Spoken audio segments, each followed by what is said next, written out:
guess what time it is? It's showtime for our first Tuesday night show. I had to move it from Monday night, but so glad everybody's here and welcome to the Tuesday show. Welcome, Natalie. How you doing? I'm great. How are you doing? I'm doing fantastic. Awesome. It is a fun Tuesday. Yeah.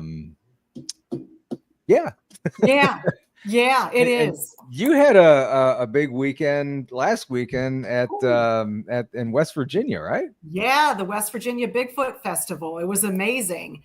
Got to hang out with my Bigfoot family, got to see old friends, meet a lot of new people.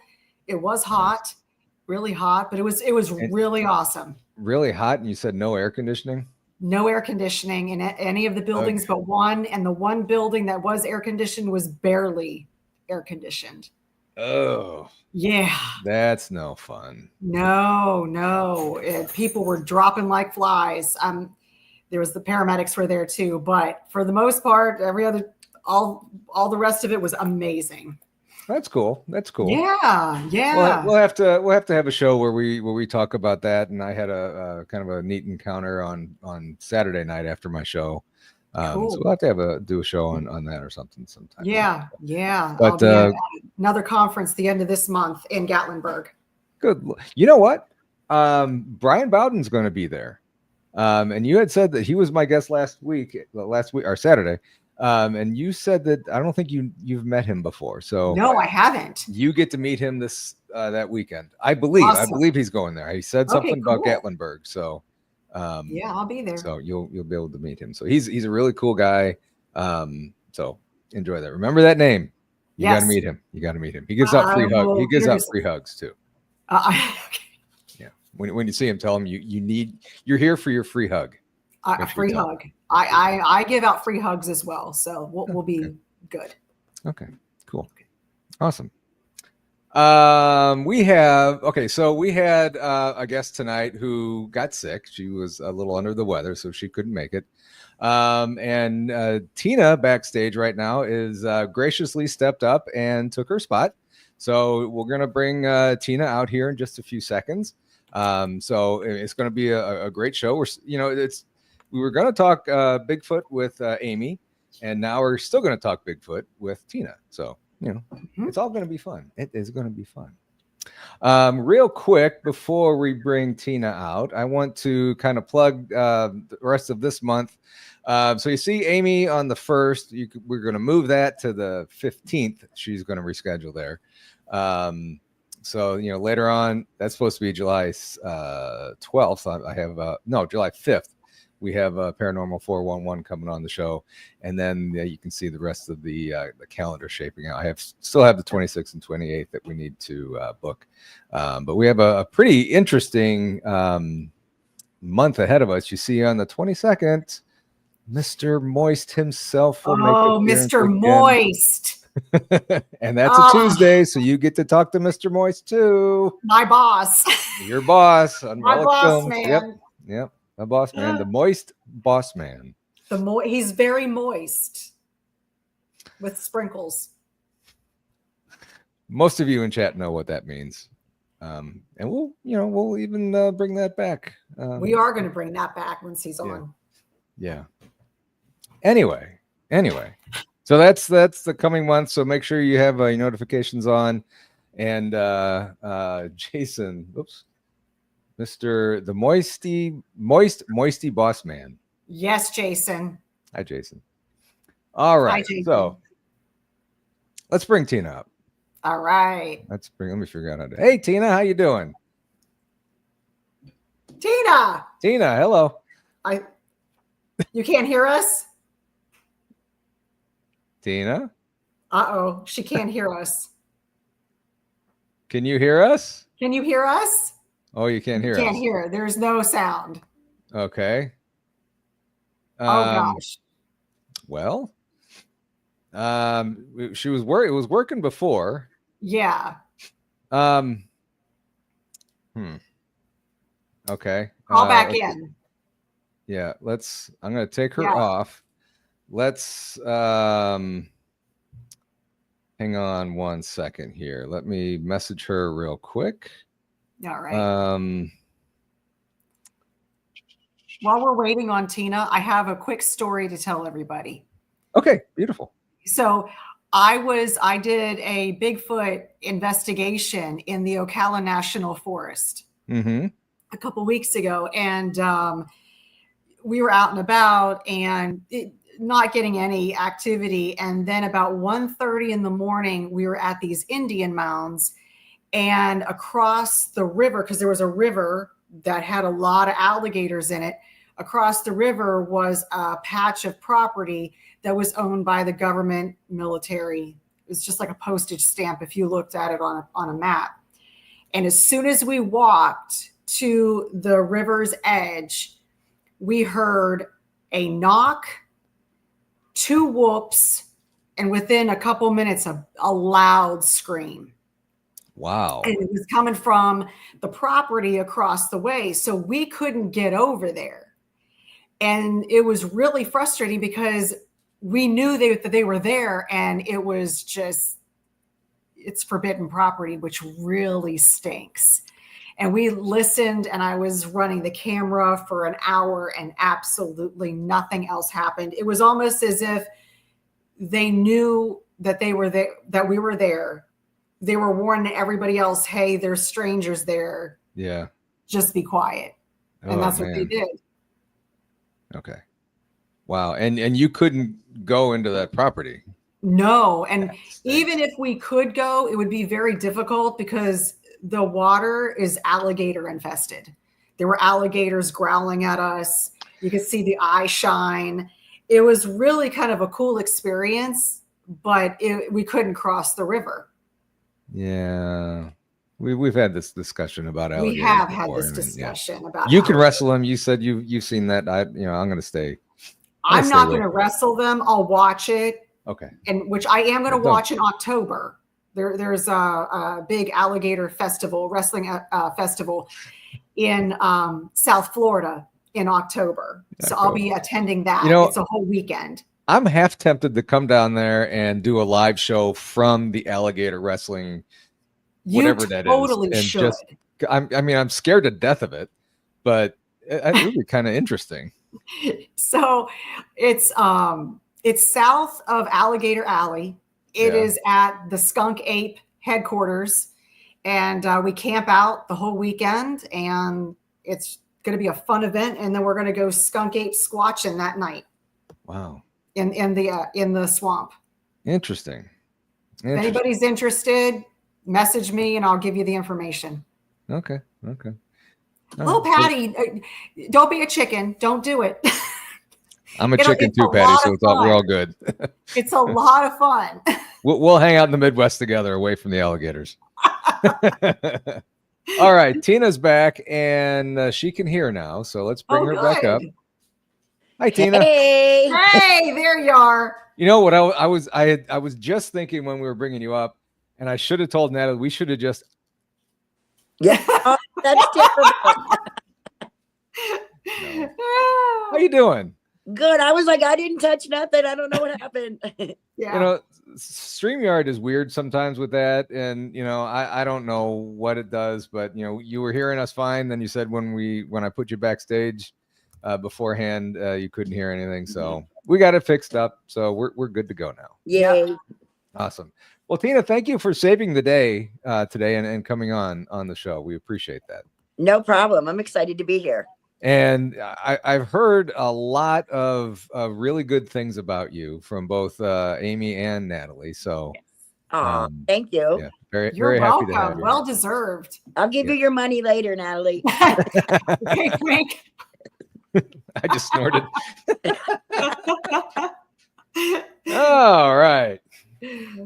11 minutes in and I'm snorting already. Oh, that's it's going to be a good show. Not that kind of snorting. Oh, my bad. My bad. So, Tina, before we get going tonight, why don't you give us a little bit of a background on you? What you do? Okay. Well, right now I am semi-retired, but I owned a daycare and I was a preschool teacher for a lot of years. And now I work with some adults with all abilities, and I'm a dance fitness instructor along with my Bigfooting stuff. Cool. And so what did you do to get involved with Bigfoot and the paranormal and UFOs and all that? Mm-hmm. Well, that's kind of funny because I was probably like, I don't know, 10 or 11 years old before I realized that other people, like other families, didn't sit around at like Christmas and Easter and talk about Bigfoot and ghosts. It kind of goes back. My parents lived in a very haunted house, and between them, they had like 13 siblings. Oh, And wow. so every holiday would be like, remember when this happened? Or remember when that moved? Or so it really just my entire life, my family was just open to stuff like that. And like I said, I didn't really even know that other families didn't talk about stuff like that. So it's pretty much bred into me my whole life. It just was a natural conversation in my family. That is Wow. awesome. And you know Amy very well, don't you? Yes, yes. And ironically, we were going to film. My dad and I got invited to a town hall for Finding Bigfoot. Mhm. And so I was kind of going over the BFRO website the night before to see if any of the reports were people. Well, I had read Amy's report, and then we were in line to talk to the producers, and I could hear her telling her story, and I had just read her story the night before.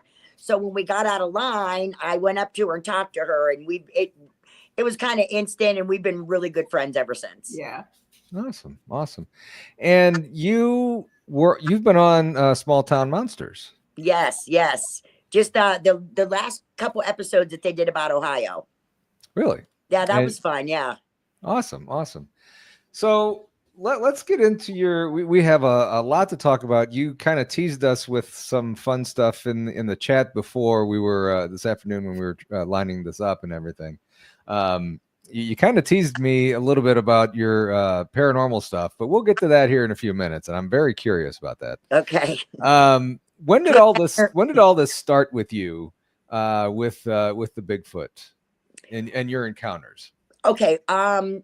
Back I was probably 11, so I would say that was like late 70s, early 80s. My dad was a motorcycle track promoter, and we were cutting in a new trail, which we were using sickles back then. But it's funny because I've heard a lot of reports when people were chopping through brush with sickles that ended up having sightings. But anyway, so we were on a tractor to get where we were going, and we were doing our thing, and something started tinging off the tractor, and ultimately ended up to be rocks or pebbles. But if it's hitting metal, it sounds big. But so I watched my dad kind of go from casual, we're just working, and to concern, to telling us to get on the tractor. And me and my sister jumped up on the tractor with them when we got out of the woods. Well, I don't know at that moment that I thought much about that, and he didn't say anything, but his demeanor did change. Mm-hmm. So the only building on this property was like a metal pole barn. So we pulled the tractor back into the pole barn, and while we were standing there talking, something hits the roof of the metal pole barn, which you can imagine how loud that is.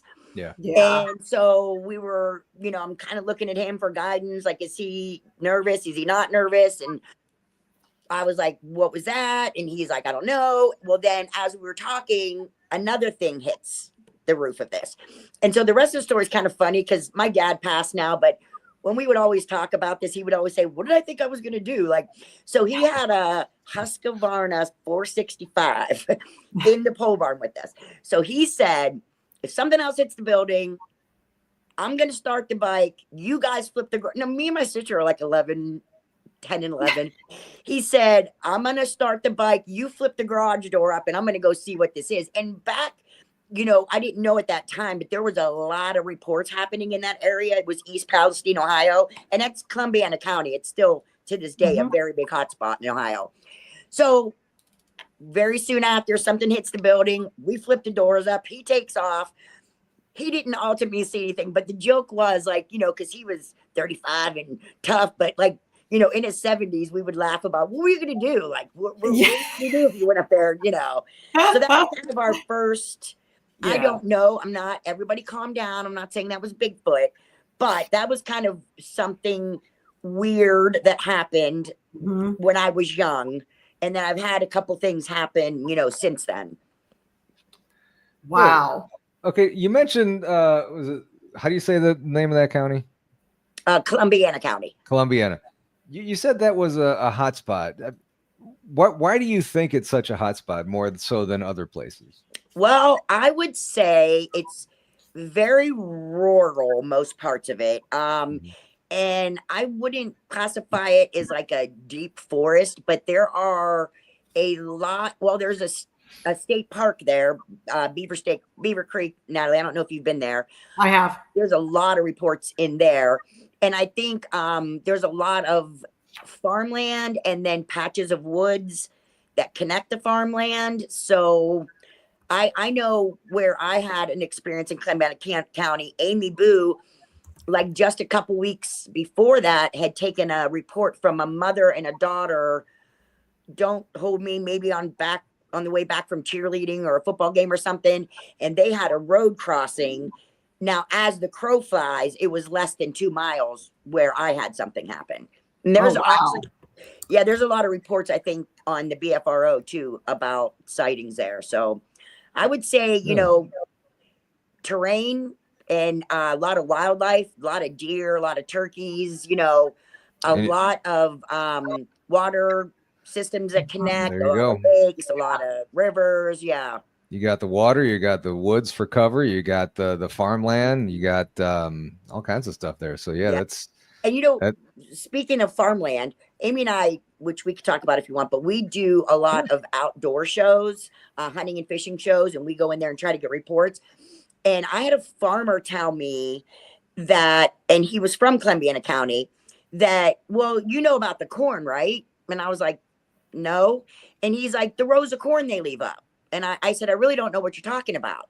He said, you can tell what farmers know there's something on their property because when they take the fields down, whether it's soybeans or corn, that they leave a few rows by the wood line. And I was like, tell me why. I've seen it now that he said it. I always look that time of year, and there's rows of corn left by the wood line. Really? Yes, I know. I didn't know about that either. I was like, oh, okay. So why did it was common knowledge, you know? So why would they do that? Maybe, just to have a barrier? Maybe as an offering. Maybe, I don't know. My theory would be if they were having experience and they know that the creatures or whatever was coming in because of the food there, maybe leave it up so they have some so they don't come in, you know, mess with them or mess. And that's, you know, my opinion. I don't know for sure why, but I would say that would be why. Wow. I know. And like I said, he said it like it was common knowledge. Like I should have already known that. I had never heard that before ever. I've never heard of that either, but now I'm going to be looking. Now you watch, you'll see it. Yeah. Next time I go up there, I'm going to be like, all right, who has that? I'll know where to investigate. Yeah. I mean, would it be their form of gifting? Maybe I would assume so. You know, I mean, that's how I took it when we talked that, you know, they're kind of not ripping all the food away. And like I said, my opinion on that would be, so if you leave some there in the field, maybe whatever it was they were worried about isn't going to come closer to where, you know, they're living or whatever. Right. Wow. Yeah. Right. Okay. That's It's really weird. interesting. Isn't it? I know. Yeah. Huh. That's so cool. Yeah. I You're mean, I had no welcome. idea. Yeah. Now, every time we're driving around, we're going to look, you know, every time we're passing a cornfield. Right. Yeah. Right. Why do you wreck? Well, he was looking at that cornfield, see if there's a Bigfoot. Yeah. Anyway. So have you had more encounters? Yeah, I would say one, I would say it probably was a Bigfoot. And then I had one really interesting experience that I could share. But so I have a permanent camp space in Columbiana County. And we got a new owner, and she opened up all these acreages up in the woods that we were really never allowed in. And then that same owner let us have golf carts, which we were really never allowed to have. So I had a bunch of people over. It was a holiday weekend, and I seen golf carts going. And so once my guests cleared out, it was me, my friend Missy, and my son's 15-year-old female friend that were still at the fire. So I was like, I probably had seen headlights coming out of the woods maybe an hour before that. So I was like, you guys want to go up, see if anybody else is in the woods, whatever. And they're like, yeah. So we go up, and I'm going to say like an eighth of a mile through a cornfield and dead end into the wood line. So we take a left into the woods. And so once we got into the woods, now the field was on our left and the woods were on our right. So we were focusing to the right, just honestly, to look for headlights. Cause there had been other people up in the woods earlier. And so we would go a couple 100 yards, check, see if we seen headlights, go a couple yards. So we probably went and stopped maybe 3 times. Mm-hmm. So the last time we stopped, we had been sitting there probably for, I don't know, like a minute. So we're focused to the right. My adult friends in the passenger seat, the 15-year-olds on the back. And we hear a twig snap. Well, I've hunted and fished and stuff all my life. So I know, if a twig snaps, something probably just stepped on it. So I turned to look to my left. I blocked the adult passenger. So she didn't see it, but the 15-year-old in the back did. Mm. And when I looked, probably close. Now, mind you, I don't know if I said this. It's like 1:00 in the morning. And I'm on a golf cart. So the only lights are my headlights illuminating straight ahead and a little bit off to the side. Right. So I look over, and the 15-year-old seen the same thing. Something was on the ground and the twig snapped. And when we looked, it was pushing off the ground with a hand, stood up onto 2 feet, and started walking diagonally away from us. So instant chaos. Mm-hmm. So before, and this is like a lot of people say, why isn't there more photos? Why did it? Before I had a conscious thought about it, we were moving. Like I didn't think, let's get out of here. Like my body went straight into flight mode. Mm-hmm. So that happens. The girl on the back starts screaming, "What is that? What is that?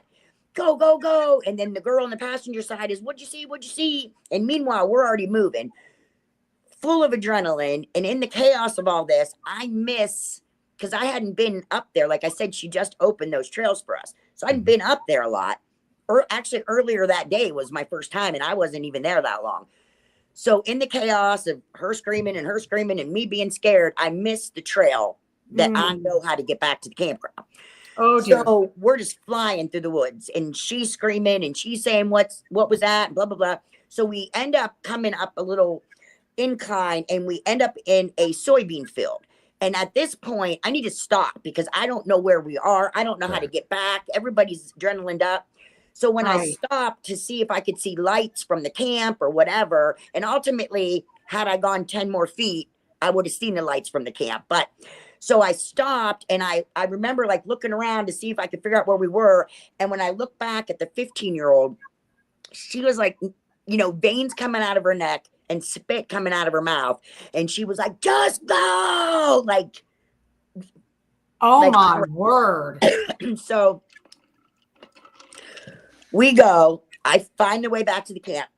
Her camp with her parents was closer than mine. So we stopped there first. We're all fired up. And her parents, who I love, they're still my good friends to this day, kind of got, I think they, they know that I'm into that. And I think they thought I was trying to scare her or, I mean, and I would do that to my own child, just for the record, but I wouldn't do that to somebody else's 15-year-old. Okay. So, but I'll do it to my kid. So we drop her, a couple things were said. I was like, okay, we go back. The first thing I did was call Amy while I was still all charged up. And then I see a fire across the lake. I go over, ask them if they seen anything, ask them, was it them in the woods? Because they were kind of the only other people at the camp that were up. Of course, they, made fun of us, whatever. I go back. This guy comes over and he's like, "Hey, I'm Steven. My mom owns this campground. It wasn't us up in the woods. What did you see? And let's go back up there." So first of all, I could feel and hear my own heartbeat in my head. I can't remember the last, like, going back up there, but I did it. But like, I could hear my heart beating in my head.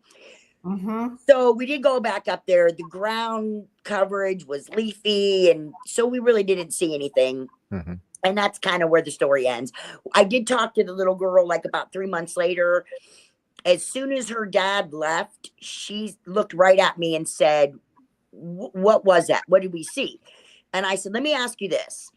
What did you see? And so she's handstand. She kind of says the same thing. And I said, did you see like where the shirt stopped and the pants started, or, you know? And if you know teenagers, she gave me that everything stupid look, and she was like, it wasn't wearing pants, like, oh.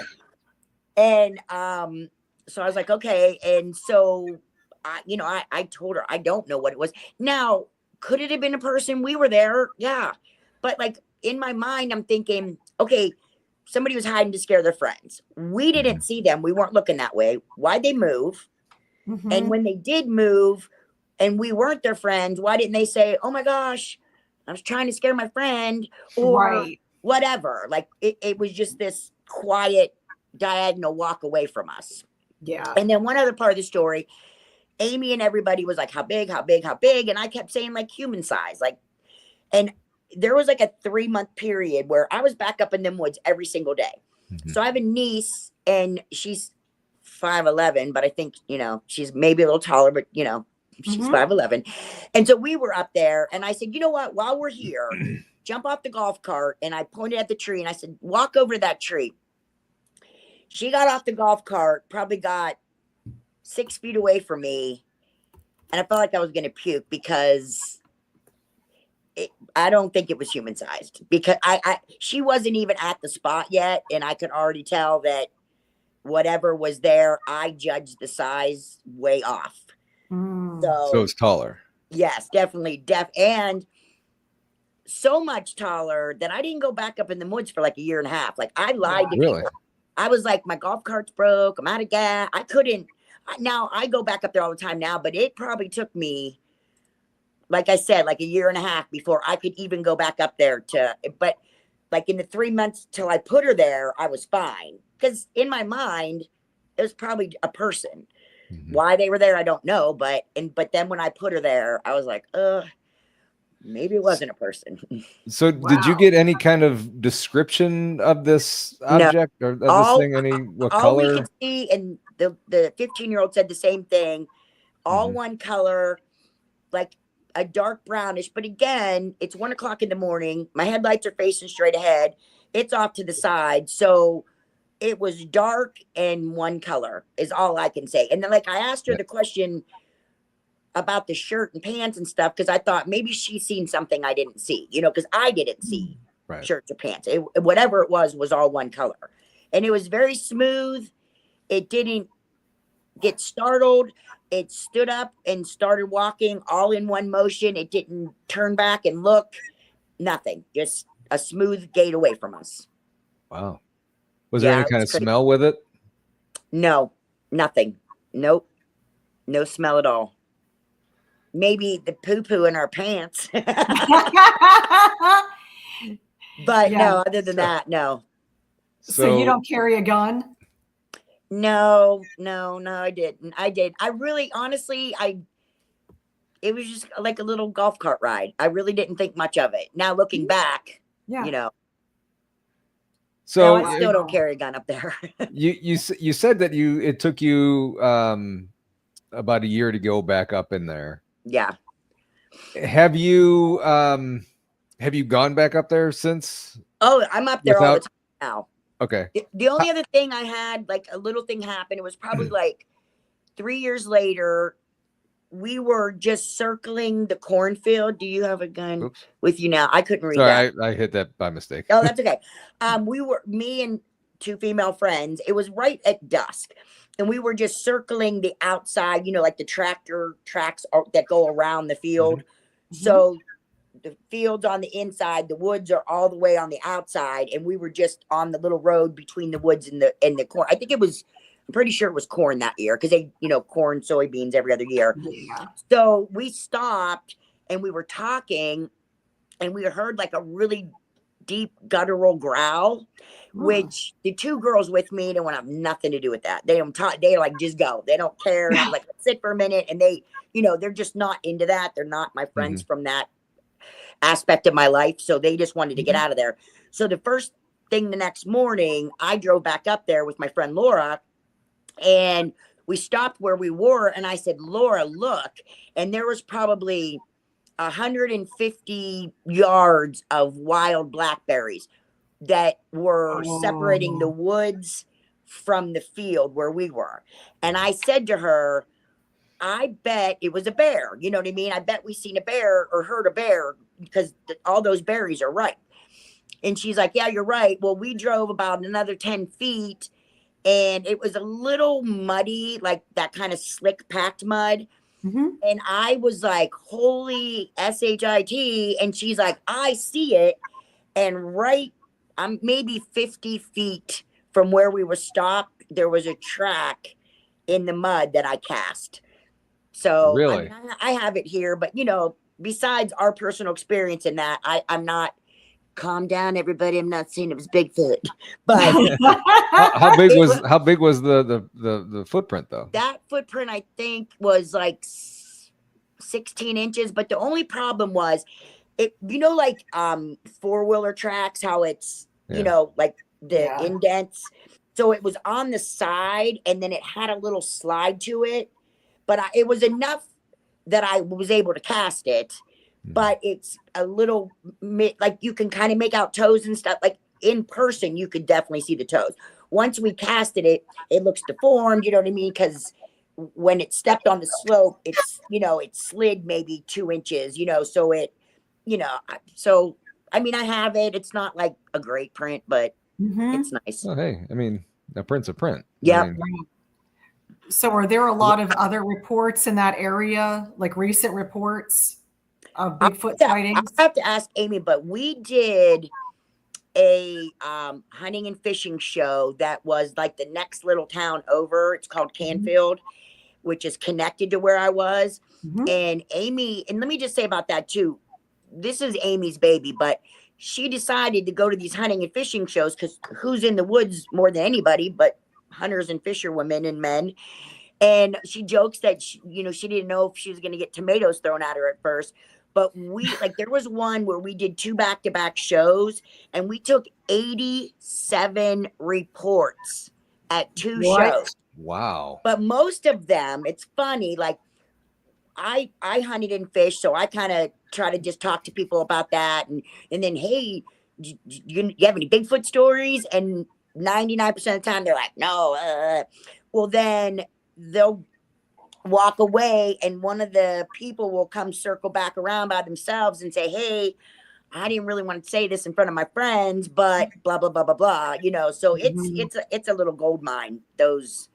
But so the one that we did last was in the town that connected to that, and I'm gonna say, I might be wrong, but 40% of them were in that county or very close.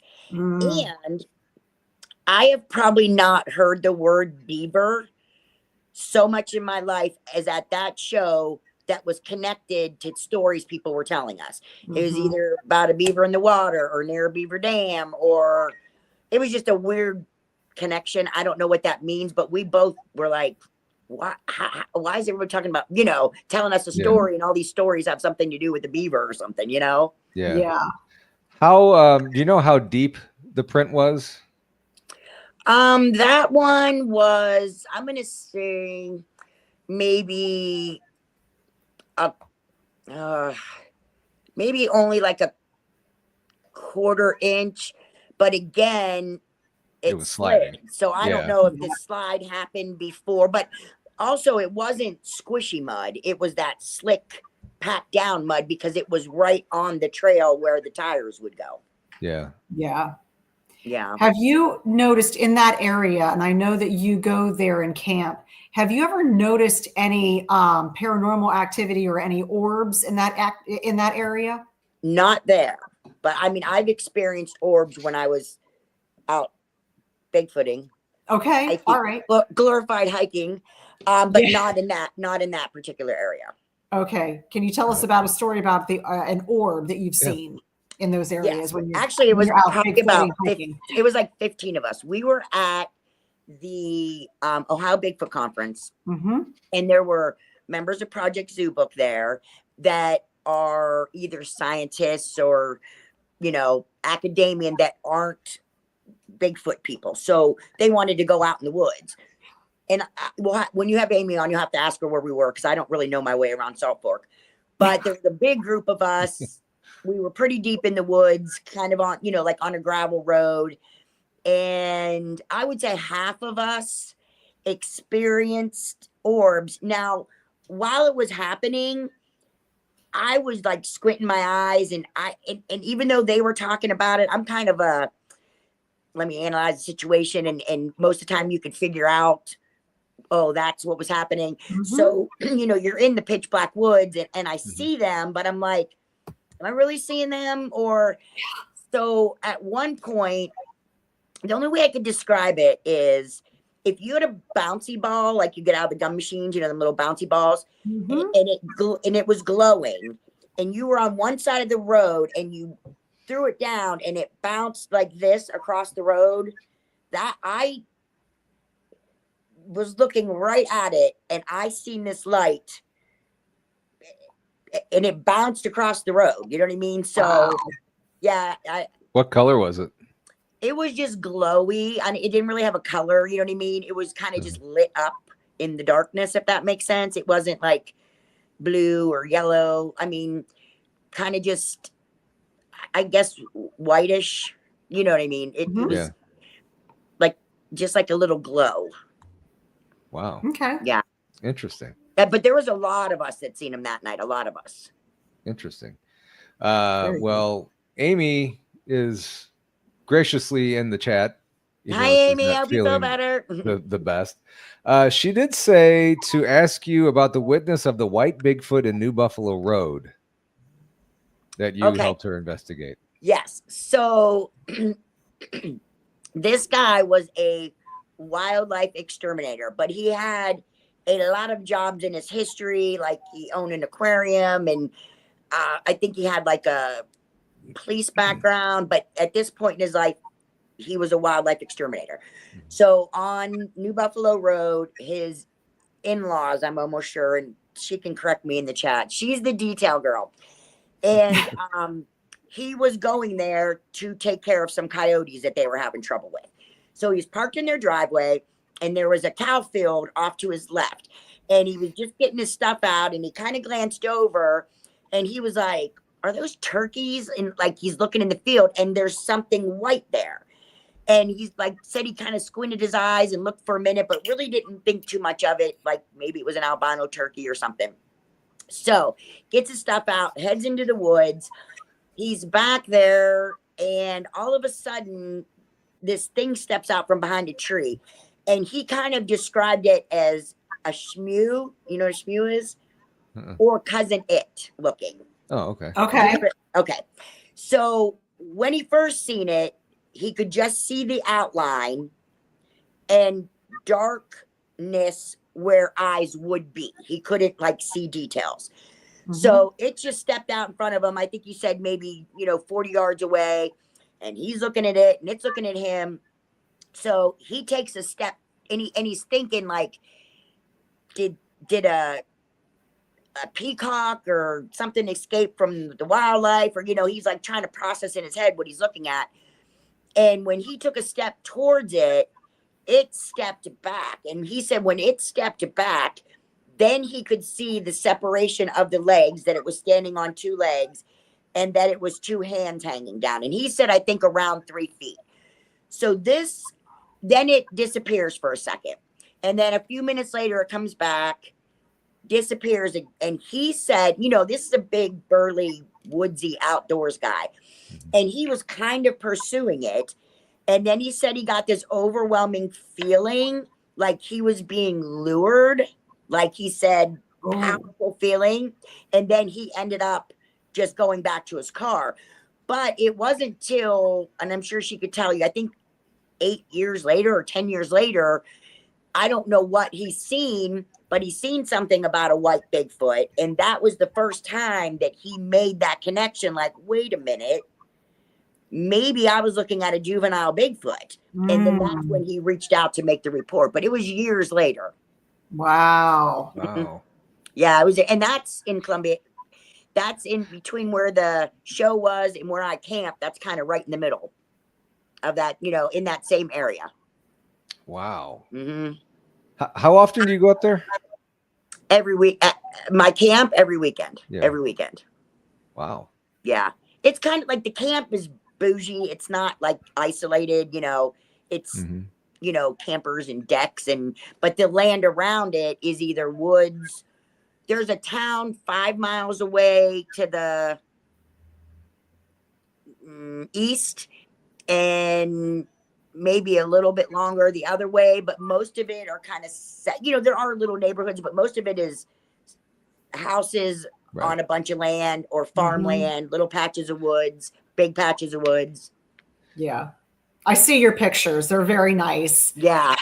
Yeah. I love it there. It's my happy place. Yeah. It looks happy. So Amy just shared footprints were found about a quarter mile of that juvenile sighting by another hunter that same summer. Interesting. Yeah, that was at those outdoor shows. Like, you would not believe the stories that we get from them outdoor shows. It's you know, either, you know, I was fishing and someone threw something threw a rock at me, or I seen something, but there's a lot of people that were willing to share stories with us there. It's very interesting. And like we were talking off air, you know, to me, you know, being with her all the time, taking these reports, one thing that stands out for me that I think is an important aspect is the emotion behind the retelling of the story. And, you know, Amy and I we actually cried with a guy, an older gentleman who he was in his house looking out his window, and it was on the wood line of his field, and it didn't see him and it didn't look at him.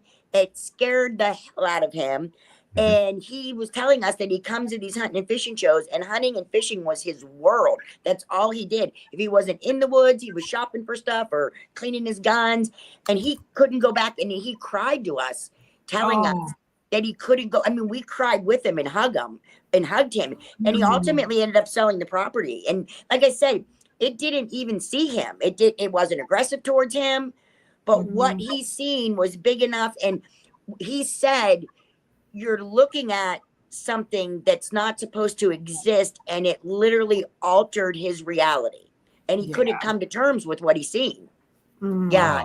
And so when I say the emotion in it, you know, that guy that told us that story absolutely 100% believes what he is telling us. You know what I mean? And you know, another thing, like when we're taking reports, details, because there's details. Okay, like the guy with the white Bigfoot, you know, when he was talking about him walking towards it and then it stepping back and him seeing the legs separate. And, you know, there are certain things when people are telling you a story that I feel, and this is just an opinion, you wouldn't have thought to add that if you were making that up. Like, why would you, you know?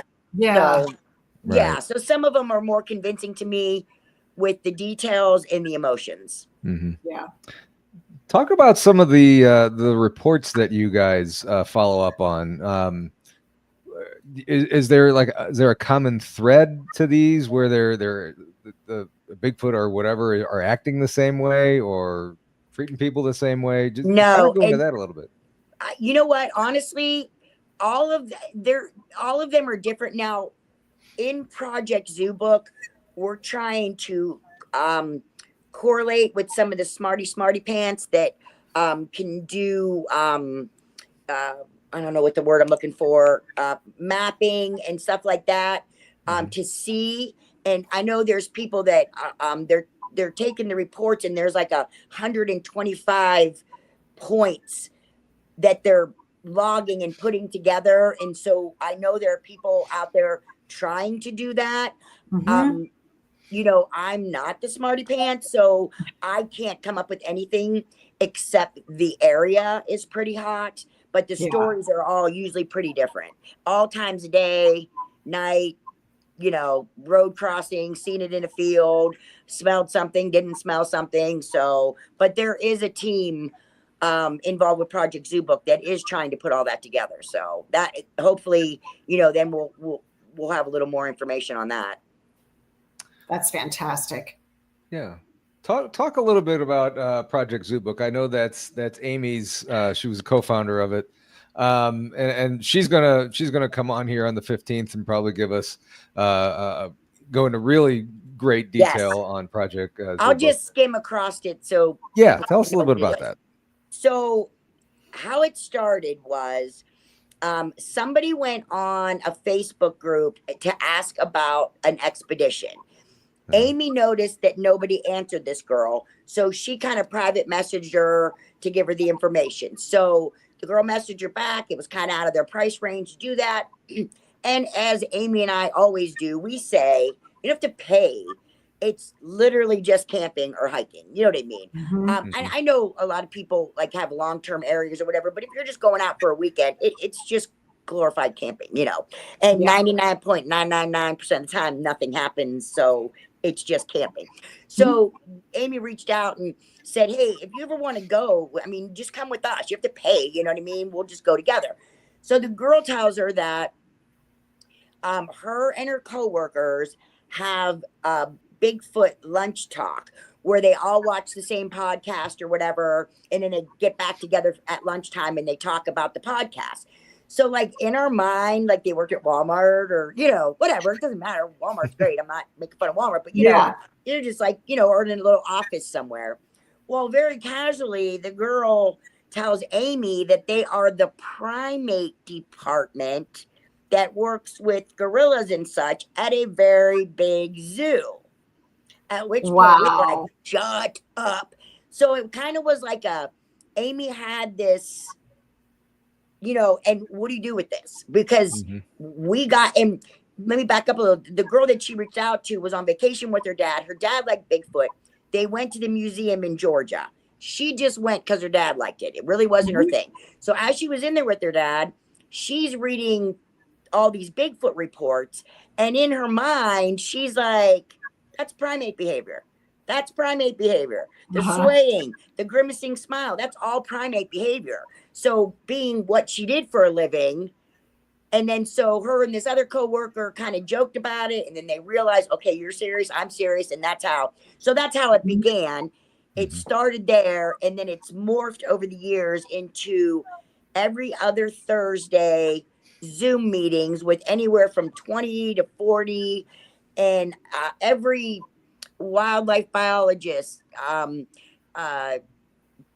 police officers, army people, anthropologists, marine biologists, like, all walks of life. And it's like every call, and I'll let her, but it's like every call we get off and we're like, oh my God, like that was the best call. But then the next call is just as good. It's just amazing to, we contribute, but sometimes you just sit back and listen to academia talk about the evidence that they're looking at and why they believe that this evidence is coming from a living, breathing creature. It's a lot of it's mind blown, but I'll save all the fun details for her. But it is an amazing, amazing group. It really is. And it's a place. Wow. Let me say too, you can come there in case there's any scientists or anything watching. It is very on the down low. You could put your name. You don't have to put your name. You could tell people. But what happens in Zoobook stays in Zoobook unless you take it out of there. So I think a lot of people that have a lot to offer to this subject feel comfortable there because Amy is the mama bear. And she is adamant. Like, she will protect you with her life. I promise you that. So if you're out there and you're thinking about joining the call, because although as a researcher or, I don't know what your guys' jobs are, but there are a lot of professions where your bosses or your superiors or your entity that you work with might not be as excited to hear that you're involved in this kind of stuff. So it's just a safe place where people that are interested in it can come together, know that the information's not going to get out anywhere. And Amy puts in the work. Like, she really she'll just pursue people who don't have anything to do with it. We have a few of them on the call. Didn't think about Bigfoot, nothing, but in Amy's mind might have something to add. And now they're permanent members, even though they didn't have anything to do or care about Bigfoot. But they come on, she'll tell them, come on a call. Just listen. If you want to come back. I don't think there's been one person that didn't want to come back after they sat in and listened. But I contribute all that to Amy because she puts in a lot of hard work to get a lot of very interesting people on those calls. Yeah. That's awesome. She's very passionate about this. Yes, she is. Yes. It's her baby for sure. It's Amy's pretend group. Yeah. Here's the thing. People have such a problem that she doesn't share information about it because that's the whole concept of the group. The whole group was put together so people didn't have to be known and people didn't have to share. And so because nobody can access the information, and Natalie, you've been in it, you know the drama. Oh yeah. It's her fake Bigfoot group. What she doesn't care, but it makes us laugh. But we think you guys are the exact reason why you're not on these calls if you feel that way. Like, because that's the purpose, that we don't share the information. If they want to share it, share it. But what happens there stays there unless you take it outside of there and want to tell somebody something, Yeah. It's good. It's good though. Yeah, it's good. Yeah. Yeah. That's good. So I mean, actually I had a question kind of going back to the orbs. What do you think the connection is with the orbs and Bigfoot? Well, this might not be a popular opinion with a lot of Bigfooters because I would say, first of all, obviously nobody knows. And there are no experts in Bigfooting or even in ghost hunting or orbs for that reason because nobody knows. So anything that's said is an opinion. Calm down, Becky. And so, well, you know how people come after you. Oh, you don't know. I'm saying this is my opinion and I'm allowed to have that. But I am a very, I guess you would say spiritual type person. And I believe everything is energy. Your energy, I'm energy, the trees are energy, the earth's energy, and everything has a vibration, right? I mean, this is my opinion. Yep. And I feel like it has something to do with that. I feel like that, and I also feel like wherever you're vibrating determines what you experience. My opinion, that if you go into the woods with an intention of something bad happening or fear or intention to hurt or whatever, I feel like that's the kind of experience you're going to have. If you go out, I set my intentions. Sometimes I say them out loud. Sometimes I just think them in my head. But my intentions are peace and love. And if you want to show yourself, don't scare me. We'll experience that together. But I feel like it's some type of an energy type of thing, or a vibrational frequency type of thing. Right. Cool. So let's kind of switch gears from the Bigfoot because now I'm really curious.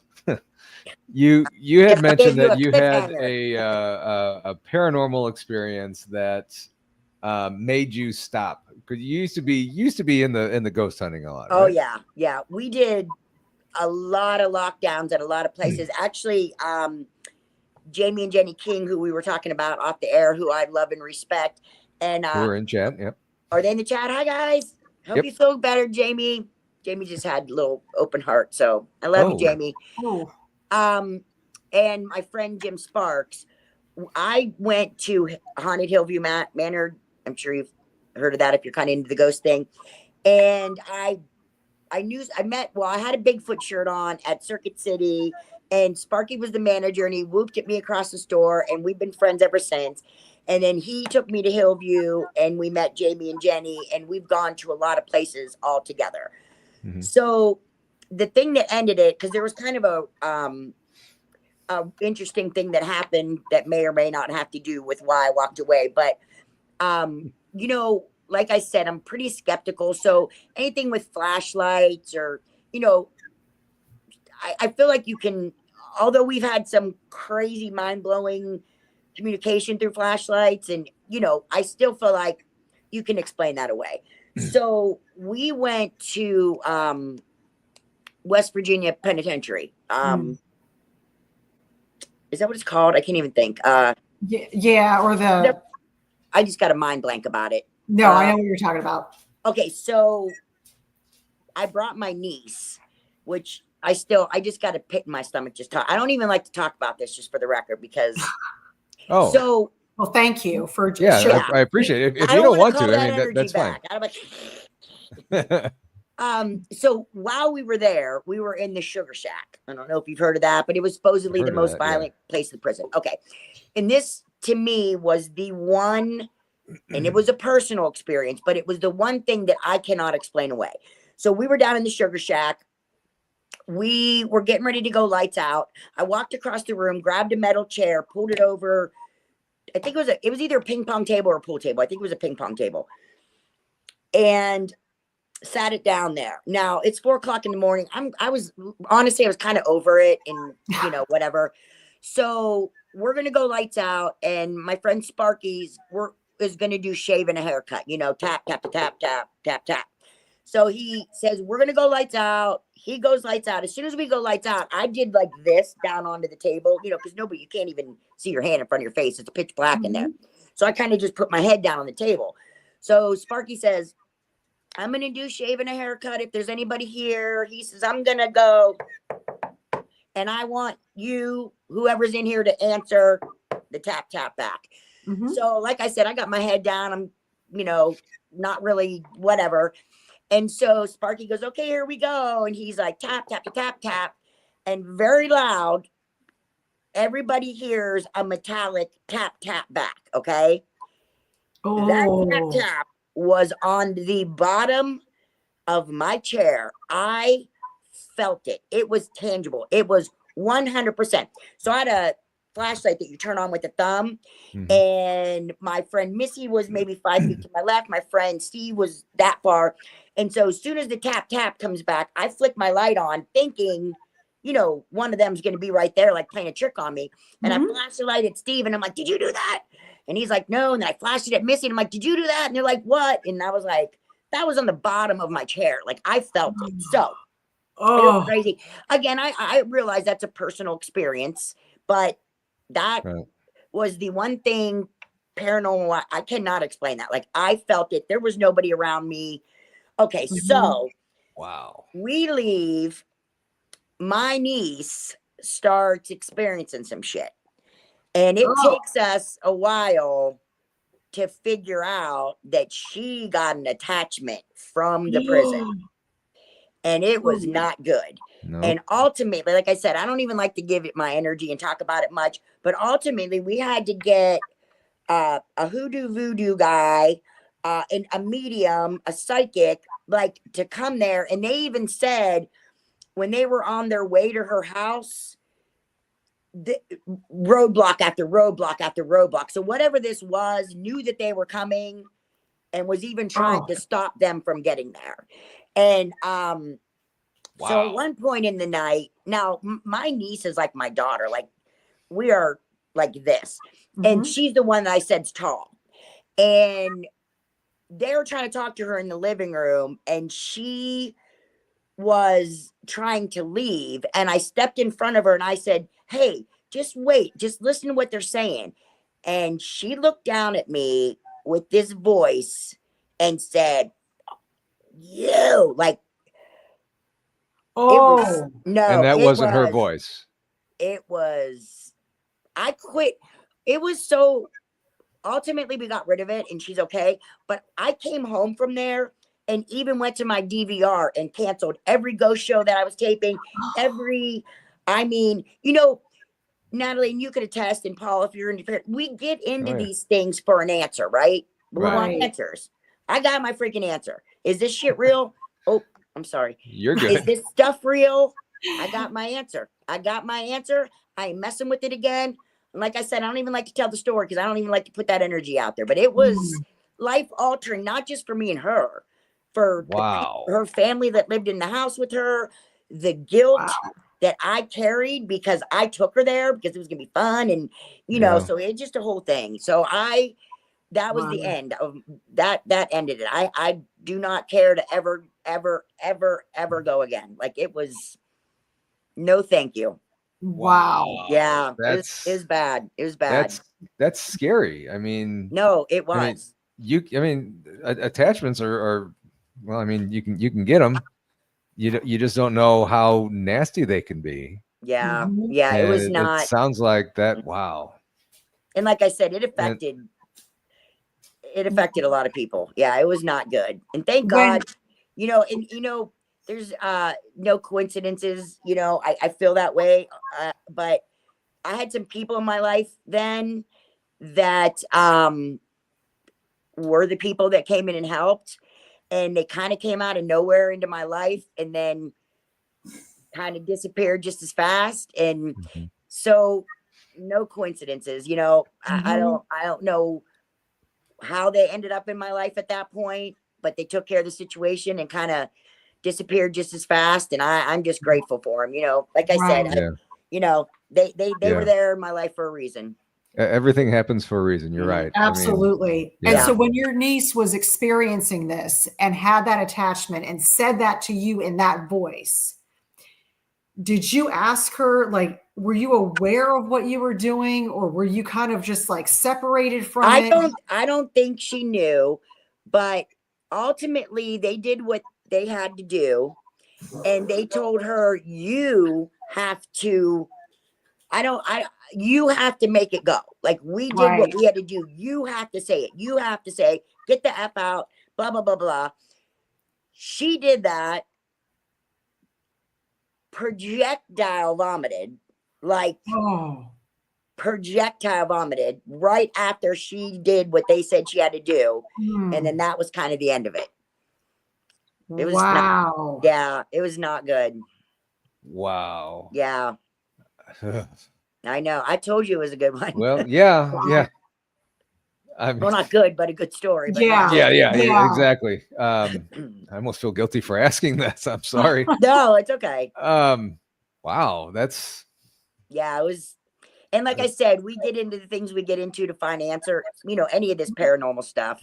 Right. And I got my answer. Like I said, I even came home and quit. I don't think I've watched a ghost show or anything since then. Like, I kid you not. I came home and got my DVR and canceled all the recordings and deleted the recordings. Like, I didn't want nothing to do. I still don't want anything to do with that. Nothing to do with that.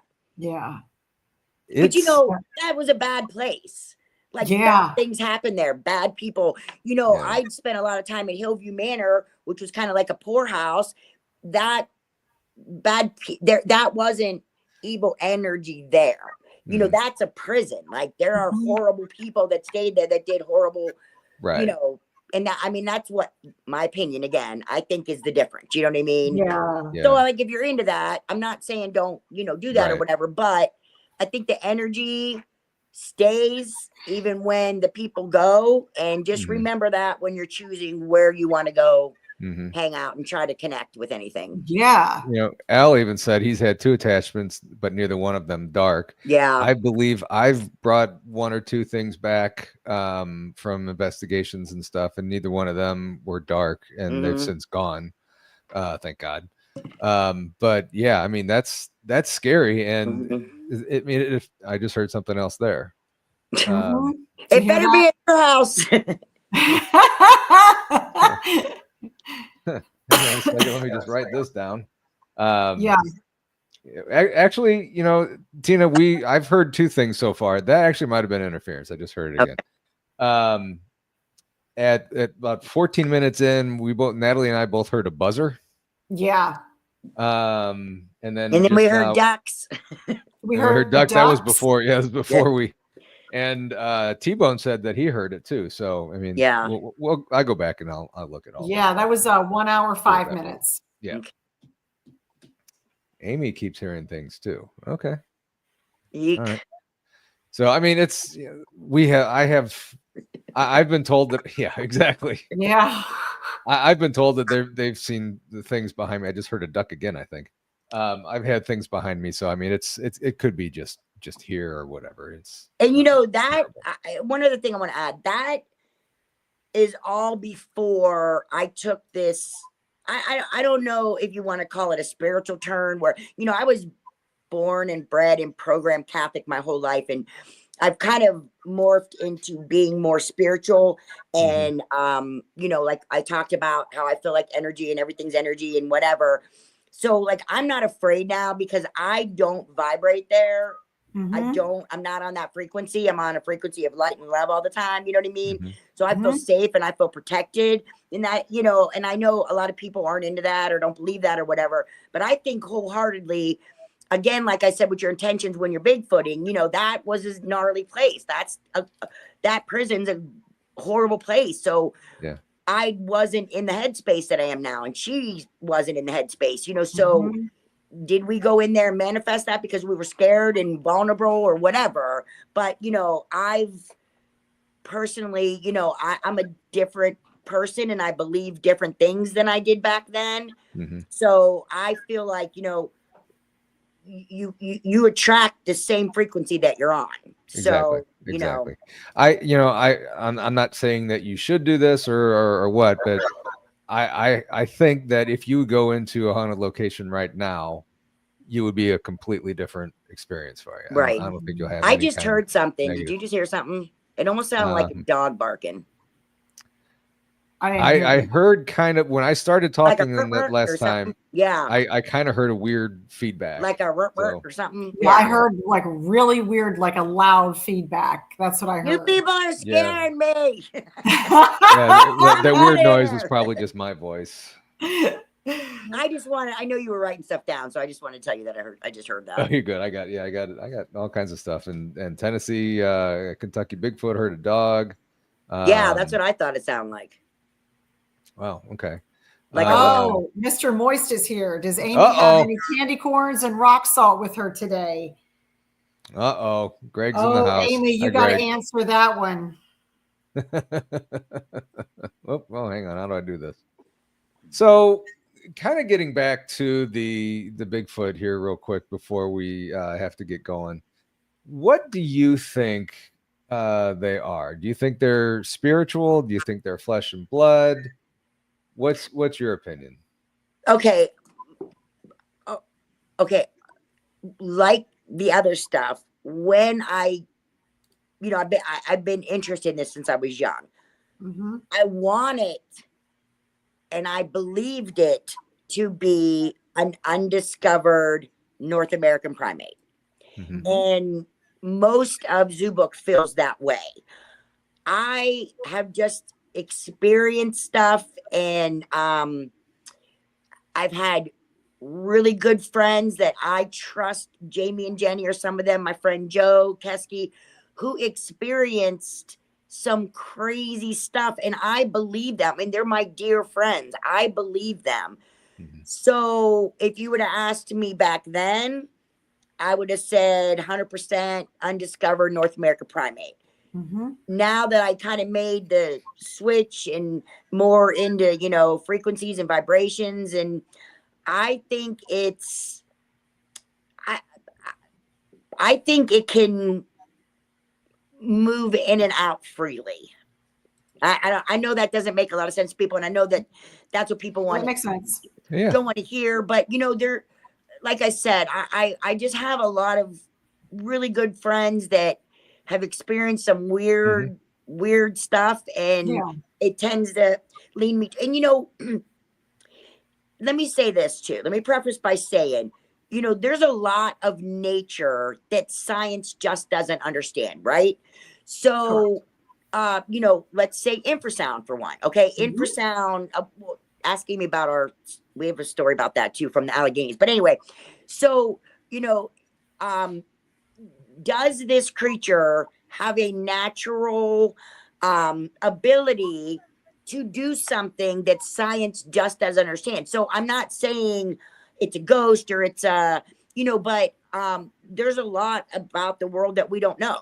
So I lean more towards either it has an ability that people look at like it's woo or whatever, but that could very well be something that they adapted over the centuries that we just don't understand yet, if that makes sense.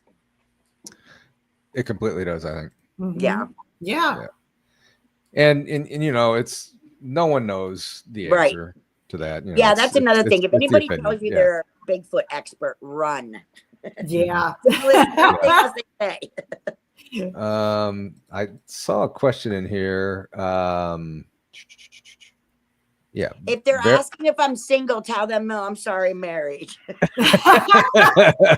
Sorry, guys. Guys, Take it. does Easy. Project Zoobook explore topics like glyphs, stick structures, or other forms of nonverbal communications possibly used by Sasquatch?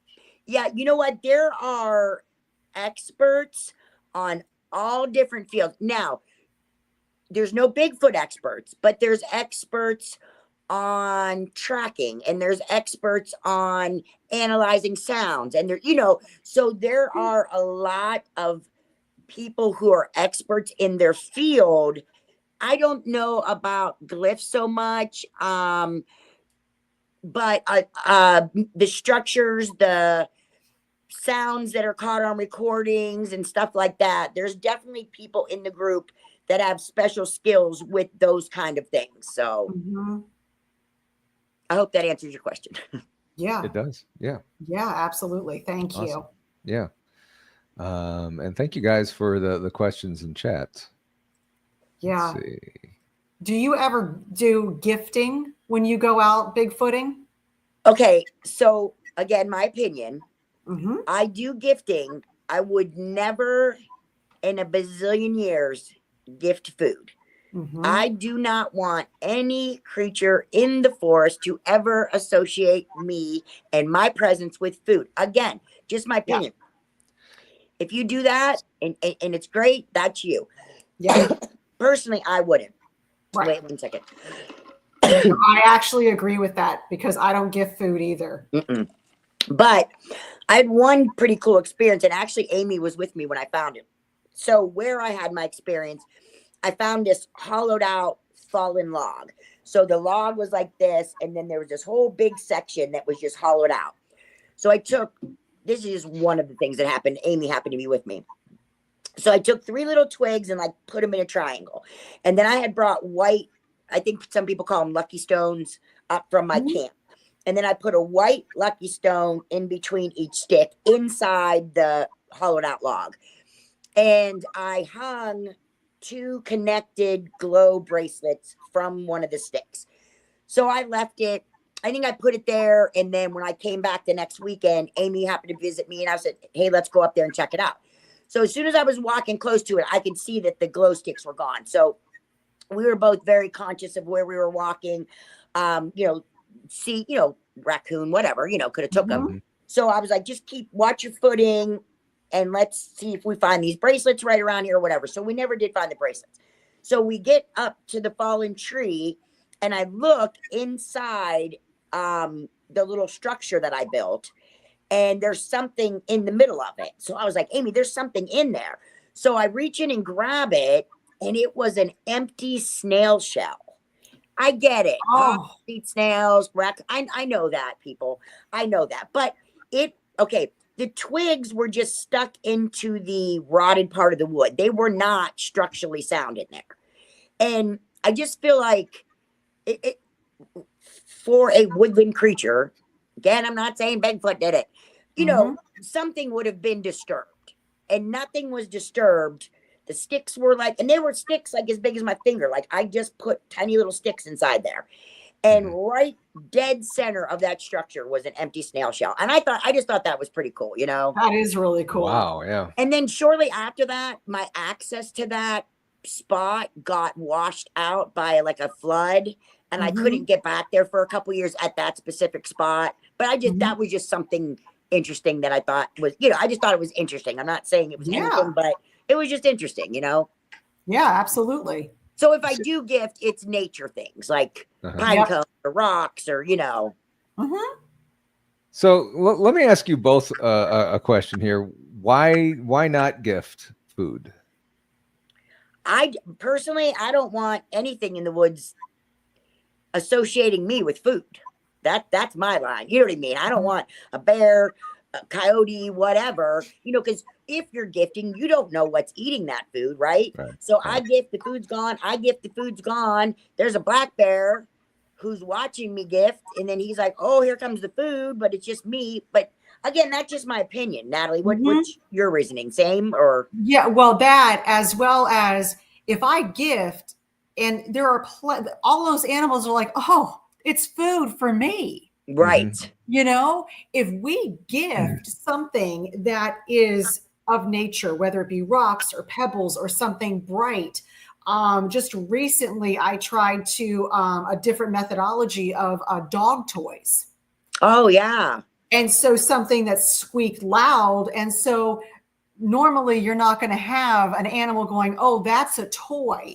Right. They don't know that.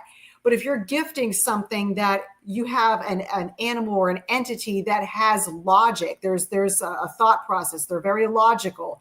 They're going to recognize that. Yeah. And so that's why I do that. And I don't put food out, because if you put food out, any animal can take that. And they're going to associate you with that food. And I'm not, I'm not trying to walk into an ambush. Exactly. over a free apple. Right. Exactly.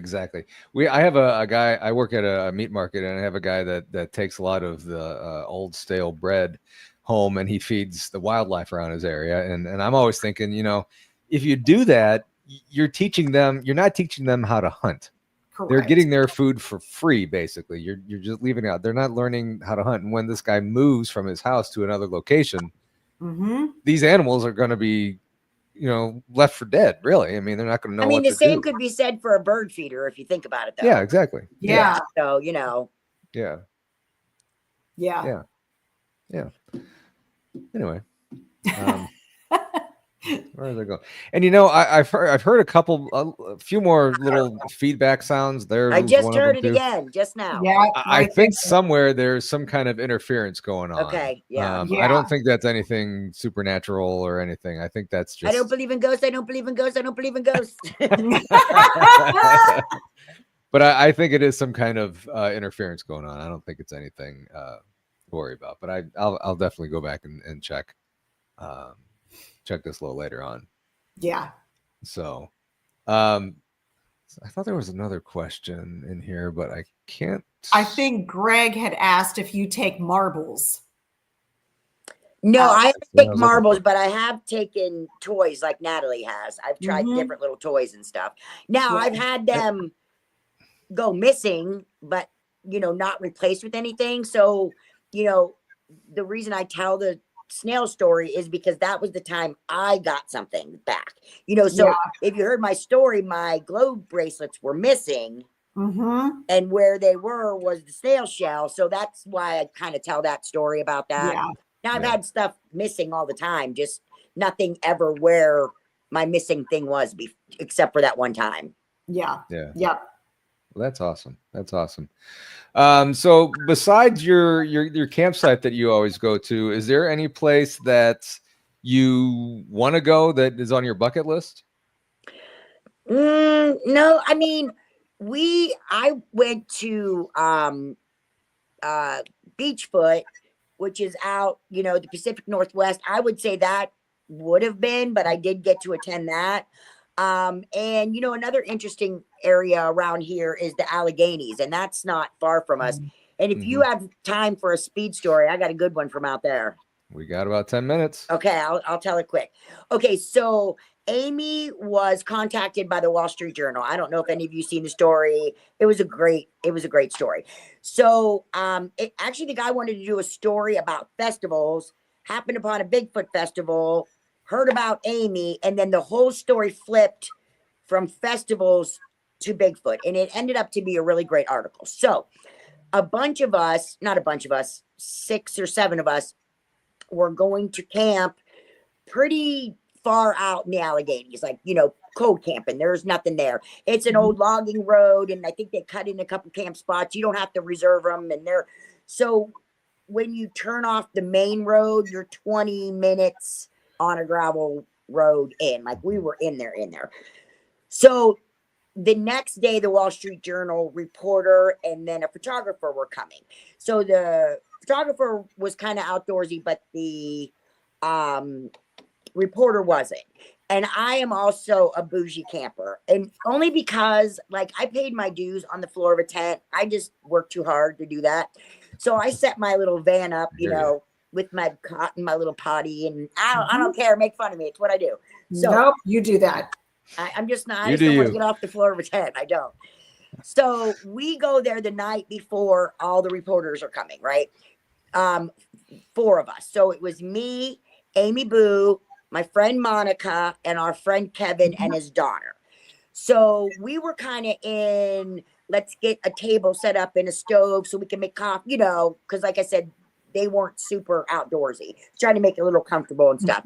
So the whole first day we were there, that's the kind of mode we were in, like get everything ready for them. We did not put out any recorders. We didn't put out any. We just didn't. I know we're stupid. Make fun of us. We just didn't. We just didn't. I got no excuse. We just didn't. So we go to bed that night. I'm in my van on a cot.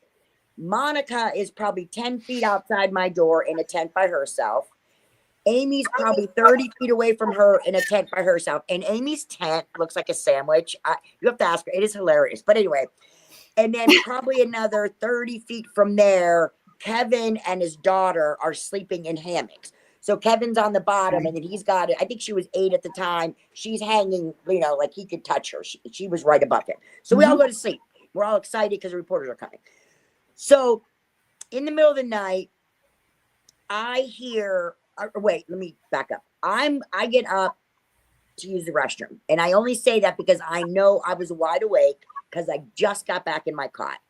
So I get back in my cot and I lay down, and all of a sudden I start having a medical emergency. In my mind, it's a medical emergency. The word heart palpitations came in my head. I don't even know what a heart palpitation feels like, but I could feel something in my entire body. And if I had to use a word to explain it, it was like a pulse, and it was rhythmic, but I could feel it from head to toe, and it made me feel panicky. And I really thought I was having a heart attack, but I mean, the feeling wasn't just centralized in my heart, but in my mind, because I never felt anything like that before. I was having a medical emergency, and I'm thinking, we don't even have signal out here. We're an hour from a town, let alone a hospital. So I'm panicking because of my medical emergency anyway. So it was very rhythmic. And if this sound was a feeling, it was like, doo, doo, doo. But I could feel it in my whole body.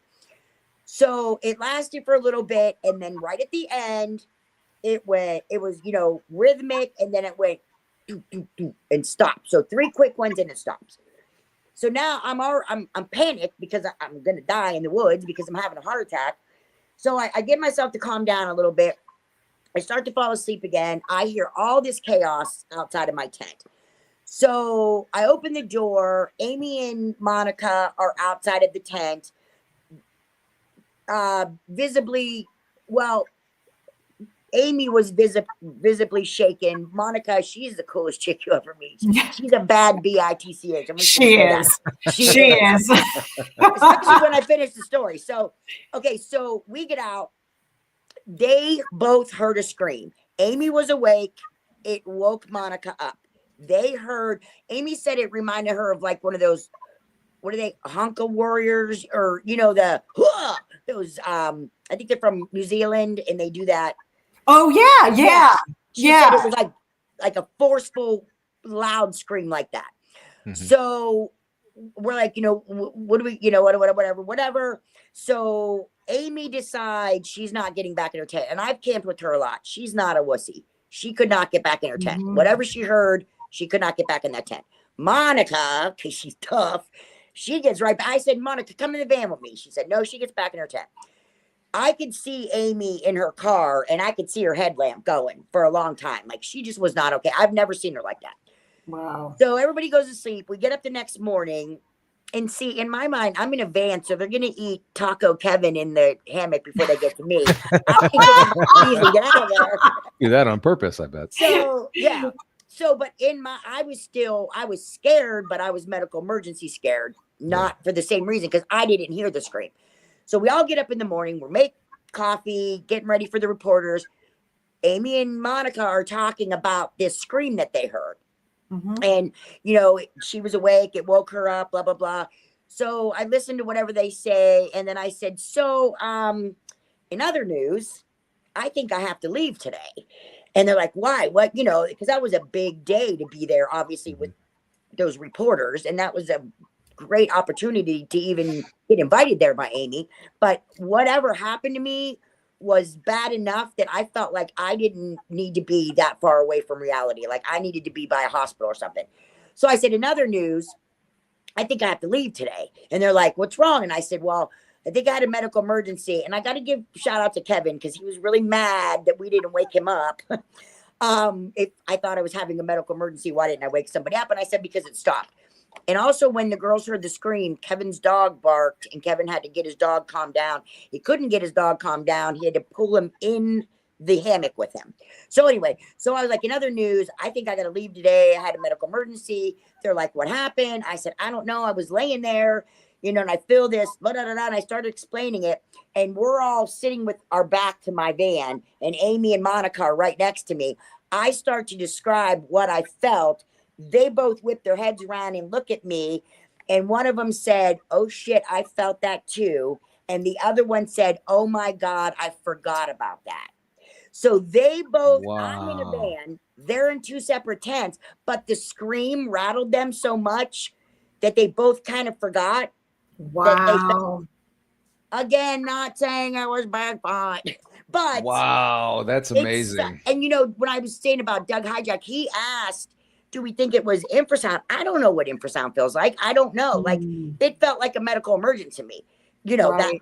I felt like something physical was wrong with me.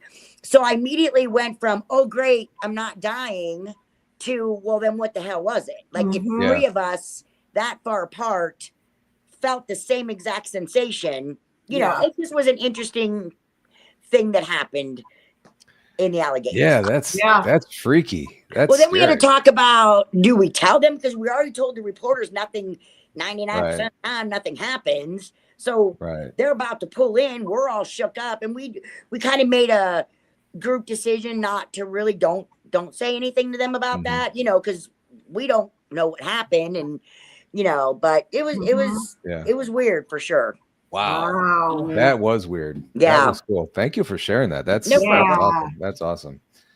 So, anyway, we got to wrap it up. We got about 50 seconds left. Tina, I told thank you I could fill that hour and a half with nothing. You did a great job. You did a great job. Tina, thank you so much for coming in and saving the day today. And it was a blast. It was a blast. Whoops, wrong one.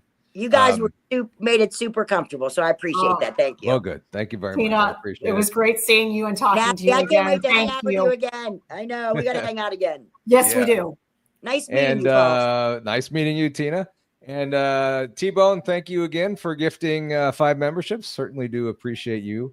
And appreciate everybody for watching. Top of the hour in about 9 seconds. You got BMR going live with Krista, and I can't remember who his guest is. But anyway, you're going to find out here in just a second.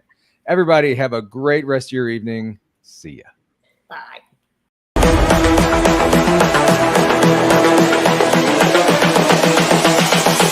This is the future.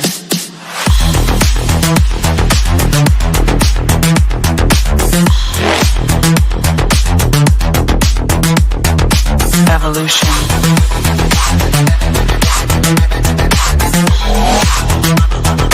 This is the future.